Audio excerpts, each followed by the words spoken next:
Rain we've had the past few weeks. Well, you think it's great news for gardeners, right? And you would think that, Yeah. but apparently it's not. So on today's edition of Gardening with Good Day, gardening expert Shawna Coronado is going to show us how to grow a living wall. And we're going to talk about some of that rain, but we'll get to that in a couple of minutes.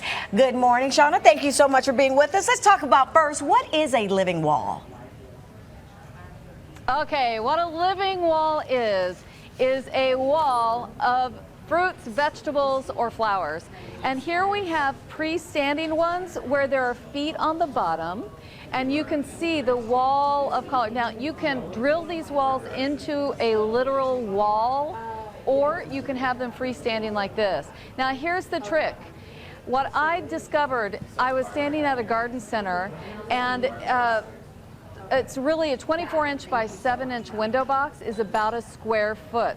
So if you stacked several of these on top of one another, you can plant 40 plants in less than a square foot.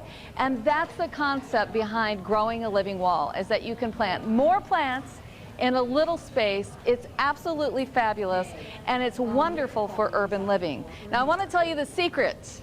The secret is in the soil. And right here, we have a soil mix. I'm using my DeWitt Shawna trowel. Believe it, I love this scooper. And this is a mix of rotted manure, organic soil. Here we have some espoma soil. And I have some mulch from the chalet, some leaf mulch, which is actually a compost. So mixing compost, rotted manure, and traditional potting soil means that it's going to be a heavier mix. So if it's up in the air, you're still going to get a lot of moisture to those roots. Okay. So it's a great way to plant. Sure. Now I want to show you herbs. Okay. We're going to talk about an herb garden here. And what I'm doing is snipping off the tops of the herbs that have already flowered. This is basil. We have Italian parsley.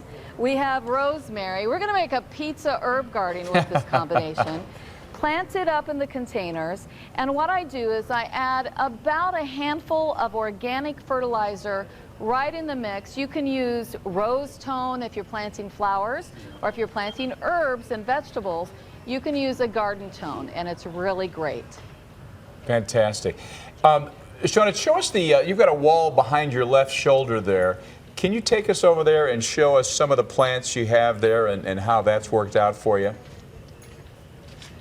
Absolutely. So this garden is a mixed vegetable garden. This is dinosaur kale, my absolute favorite vegetable of all time. And then I've mixed in some flowering plants, but I also have cucumber. And look at this cucumber. It's loaded with flowers. That means it's going to bloom big time and have lots of cucumbers growing on it. We have basil, and this is purple basil. And here's one of my secrets. I'm going to cut off a piece.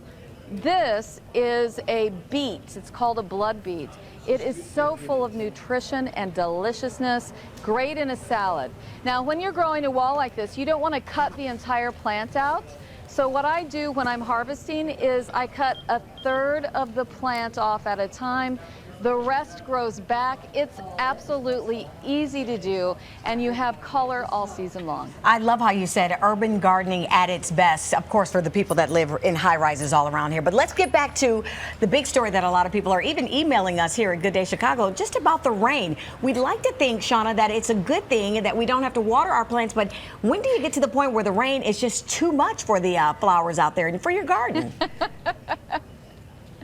Well, I'm telling you, the rain is killing everyone. Tomatoes, for instance, with this heavy of rain, the roots get drowned, and there's no way to prevent it. You know, if you lose a plant and it started to rot out, the best thing to do is to pull it out and start over again. Right now, the garden centers are actually stocking lots of new plants, and I think that's the reason. They know there's going to be a demand for the ones that we've lost.